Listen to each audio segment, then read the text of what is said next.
You know, it's been said times before that we have to be divine scientists. We have to be divine physicists. And for us to do what it is that's there for us to do, we have to know the workings, the chemistry of life, or what we call the Tao, or the Dharma, or the will of God. So you'll excuse if we get a little bit technical today, in order to put things in perspective, and perhaps to answer that question that's been posed to everyone, and that is, what is the relationship between our auric field, that which is in constant movement, and that still center? How do they work together, this void and that? And just to go back over this old saying that was quoted so many times before, and maybe look at it a little analytically, and that is, take all perceptions from the sensual, the aesthetic, and the transcendent levels of mind, and bring them to the subtle level of body, speech, and mind. The body of appearances, the speech of vibrations, and the mind of awareness, from where they will flow down the columns at the side of the spine and meet to rise up as our thoughts and our deeds. Now, we all know that this basic level of mind, those three levels, the sensual, aesthetic, and transcendent. The sensual is that which contains all of toing and froing, cause and effect, action and reaction. The aesthetic is that intuition that flashes through. Everyone has intuition, whether they admit it or not. And the transcendent level is that level of mind that so many try to attain by putting on their earphones and listening to some thumping music. That's this transcendent level of mind, at that base level. So you have those three levels constantly coming together, sometimes in one and sometimes uniting. But then, looking at that subtle level of body, speech, and mind, the body of appearances, the speech of vibrations, and the mind of awareness, we know that that level, that subtle level of mind, is what we call Sat Chit Ananda, existence, knowledge, and bliss, or living in a state of grace. But we know, because we've been there, what we had to do to bring the perceptions, the experiences of life, from those base levels of mind up to the subtle level of mind. We would use a mantra. We would have the experience and we would say, oh, well, that's all God's business, or something of that kind. We would use our mind to consciously bring our experiences up from that base level of mind up to the subtle level of mind. But now we don't have to. Because we know that we are living in a state of grace.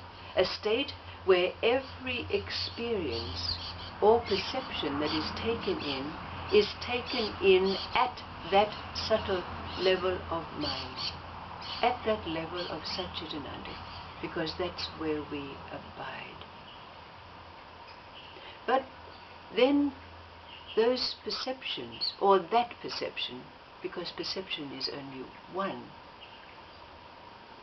pass down the columns at the side of the spine, the yin, the yang, positive and negative, and meet at the base of the spine. And we know that it's not like a blue and a red and it comes together and makes a purple and rises up. It meets at the bottom of the spine and cancels each other out. And then thoughts and action follows. What happens?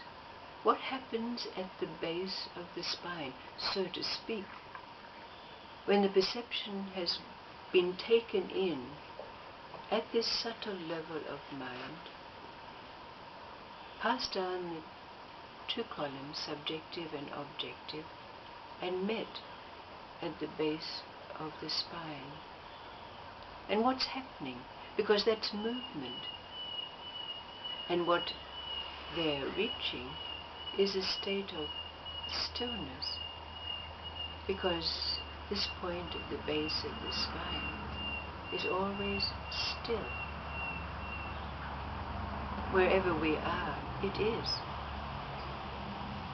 So what happens at that point when our perceptions, passing down the two columns, meeting, cancelling each other out, but something happens there? Surely we know it's the impetus of that perception which causes it to rise up the spine.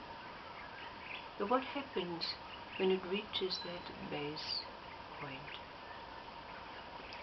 So perhaps if we look at this and be aware of our experiences now, we can get a gleaning of what it might be that answers that question. What is the relationship between our auric field and that still center? Master Chong.avi was a great Zen master, and one day he had a visit from King's son.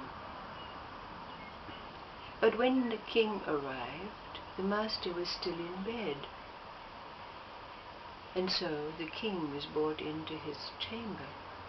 And Master Chong.avi said, You'll have to excuse me, I'm getting old. I have not gotten up to greet you.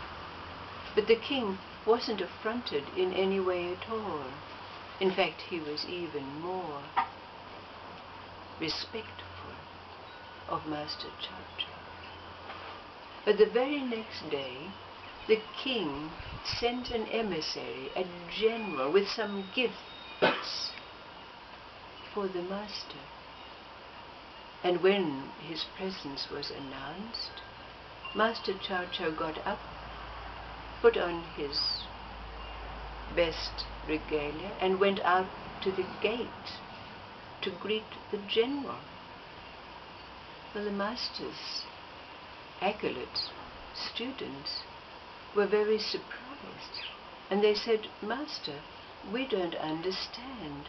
When the king came yesterday, you stayed in your bed and greeted him, and today a mere general, and you put on your regalia and meet him at the gate. We don't understand. And the master said, I have 3 ways of greeting people. Someone of importance I greet with my ordinary face.